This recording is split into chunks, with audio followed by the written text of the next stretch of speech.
Bir adam düşün. Matematiği değiştirdi, ekonomiyi yeniden yazdı ama kendi zihni ona savaş açtı.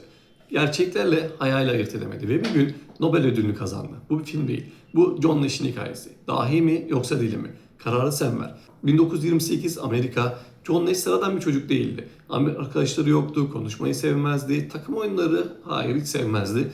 Onun dünyası sayılardı. Tek başına oturur, formüllerle konuşurdu. Bazıları onun içine kapanık olduğunu düşünüyordu, bazıları ise garip. Ama kimse şunu bilmiyordu. O çocuk dünyayı değiştirecekti. Nash Princeton Üniversitesi'ne kabul edildi. Burası sıradan bir okul değildi. Burası dahilerin toplandığı yerdi. Einstein'ın koridorlarında yürüdüğü, zekanın yarıştığı bir arena. Ama Nash için burası bile yeterli değildi. Diğer öğrenciler sabahlara kadar ders çalışıyordu, sabahlara kadar formül ezberliyordu, profesörleri etkilemeye çalışıyordu. Çünkü sistem basitti. Çok çalışırsan kazanırsın. Ama Nash bu oyunu reddetti. Ona göre ezberleyen herkes ortalamaydı. Ve ortalama olmak onun için başarısızlıktı. Nash derslere girmemeye başladı, notları umursamadı. Hatta bazı profesörler onu kibirli buluyordu. Bazıları ise tehlikeli derecede farklı. Çünkü Nash'in bir takıntısı vardı, orijinal olmak. Daha önce kimsenin düşünmediğini düşünmek ve bunun için gerekirse herkese karşı durmak. Bir gün Nash eline kalemi aldı ve sadece 27 sayfa yazdı. Ne bir kitap ne tez kadar uzun. Sadece 27 sayfa ama o 27 sayfa bir ömre bedeldi. O makalenin adı Non-Cooperative Games yani işbirliği olmayan oyunlar. Şimdi dur, bunu basit bir düşünelim. İki şirket var, ikisi de fiyat belirliyor. Biri indirirse diğeri ne yapacak? İkisi de birbirini düşünüyor. İkisi de rakibini hesaplıyor. İşte Nash şunu söyledi, insanlar sadece kendi kararlarını vermez. Başkalarının kararlarını da düşünür. Ve öyle bir nokta vardır ki kimse tek başına karar değiştirerek kazanamaz. İşte o nokta Nash dengesi. Bu fikir patladı. Çünkü sadece matematik değildi. Bu insan davranışının matematiğiydi. Ekonomi artık sadece para değildi. Stratejiydi, psikolojiydi, zekaydı. Ve en çarpıcısı bu devrim sadece 27 sayfayla geldi. Düşünsene bazıları hayatı boyunca binlerce sayfa yazar. Ama dünyayı değiştiremez. Nash ise 27 sayfa yazarak dünyayı yeniden yazdı.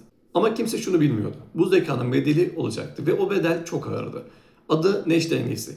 Ve bu sadece matematik terimi değil. Bu insan davranışının gizli kuralı. Bugün ekonomi, siyaset, savaş stratejileri hatta flörtlerde bile bu teoriyle açıklamalar mümkün. Peki bu ne demek? Basit anlatıyorum. Diyelim ki iki rakip var. İkisi de karar veriyor. Ama şöyle bir şey oluyor. Sen sadece kendini düşünmüyorsun. Karşındakinin de ne yapacağını düşünüyorsun. Ve öyle bir an geliyor ki kimse karar tek başına değiştirerek daha iyi bir sonuç elde edemiyor. İşte o ana Nash dengesi deniyor.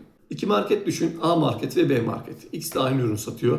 Fiyat düşürürlerse müşteri kazanacaklar. Ama ikisi de fiyat düşürürse kar düşecek. Şimdi soru şu. Kim önce indirime gidecek ve diğeri ne yapacak?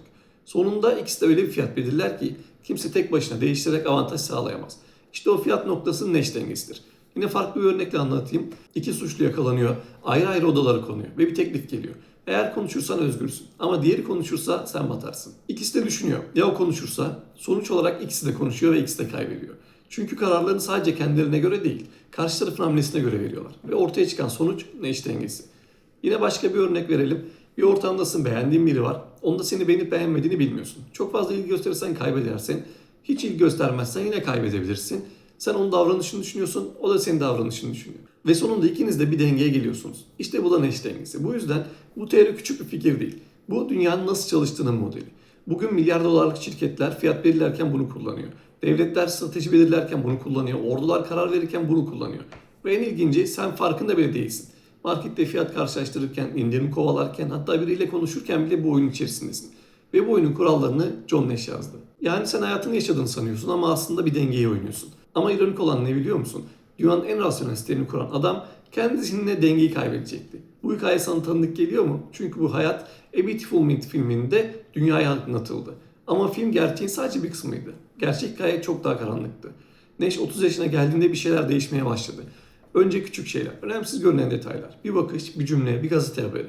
Ama Nash için hiçbir sıradan değildi. Çünkü o artık dünyayı herkes gibi görmüyordu. İnsanlar sanki onu izliyordu. Koridorda yürürken fısıldaşıyorlardı ve onun hakkında konuşuyorlardı.